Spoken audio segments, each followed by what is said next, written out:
Hello, educators. Welcome to Analysis Thursday. I am Carla Boswell-Lewis, CEO of Strategic Educational Consultancy Services. I am a passionate and selfless educator on a mission to empower you, educators. On Strategy Sunday, we looked at having positive influence over your students.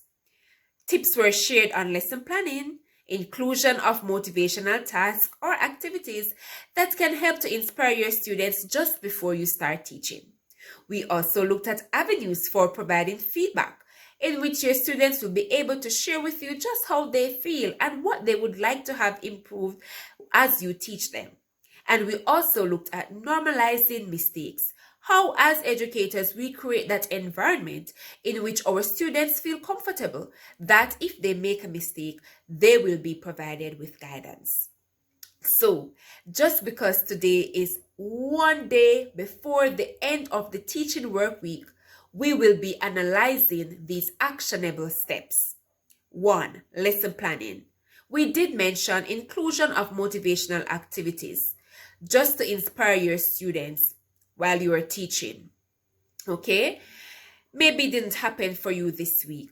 Maybe it was after you started teaching that you remember. But the key was for you to include it anyhow. Because motivation is not just done at the beginning. It can be intertwined throughout the content to help students and align them for success. In providing motivational tips and activities, you can look at having a theme for the entire month. You could look at having a theme for the content that you are teaching. You could look at having the motivational task for the week. Whichever is more comfortable, whichever suits your context better, work with it. At least you know definitely that you will be inspiring your students. The second tip is feedback.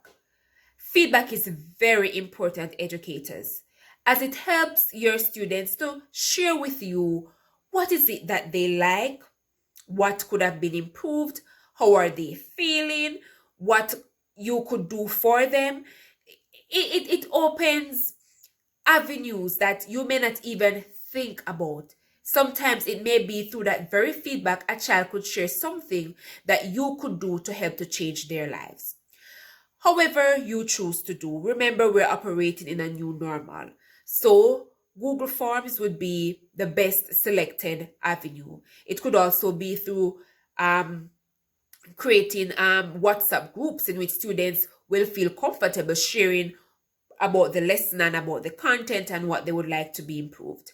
Remember, the aim is to show your students that you understand what they're going through and how you are going to provide a means of actionizing this criticism or this whatever reflection that they're giving to you.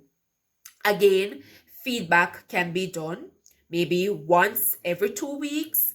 It could be every month. It could be after the completion of a topic. Again, this depends on you, the educator. How is it that you'll be able to utilize it? How well will you be able to respond to the students? That is key. And so providing the avenue will help you to become that better teacher or the best teacher to your students. The final one was normalizing mistakes. Educators, we cannot overemphasize the teaching learning environment, creating that positive environment in which your students know that even if I blurt out the wrong answer and Miss may say, why are you shouting? But at the end of it, I know the student will be saying to themselves, no, I know that even though I said something wrong, teacher is going to guide me. Teacher is going to demonstrate to me how I could arrive at a better answer, how I could do, how could I understand the concept or understand the term. And so this will be able to align the student for success. A common mistake that we make, educators, yes, we make the mistake, sometimes I do, is to provide students with just a one-off way of arriving at an answer. I'm not saying that if the syllabus requires it, that you're not going to give it. Of course, sure, be guided by the syllabus. But remember, there are many ways at which you can arrive at an answer. Give the students that explorative chance that they need to show them the different avenue, the different ways in which they can arrive at the answer. The aim in helping you with influencing your students and sharing these tips is to help you to become that reflective practitioner that you need to be. The aim is to help you to exert positive influence over your students, to be deliberate in your teaching and learning approaches and the strategies that you use so that you can align your students for success. Educators, remember your context is important. So I'm going to share an analogy with you.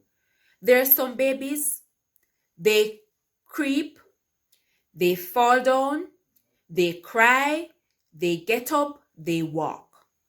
There are some babies, never creep, just get up and walk. Now remember that you are operating within a different paradigm. So what one teacher does, you may not be able to do it. But at the end of it, influence is important. If this video was beneficial to you, or if you liked what you heard, go ahead and like the video. If you feel that there is a friend or educator who could use this type of information, go ahead and share the video.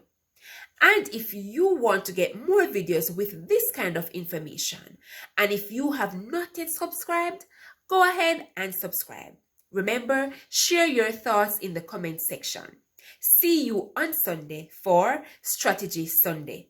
Strategic Educational Consultancy Services, empowering you educators.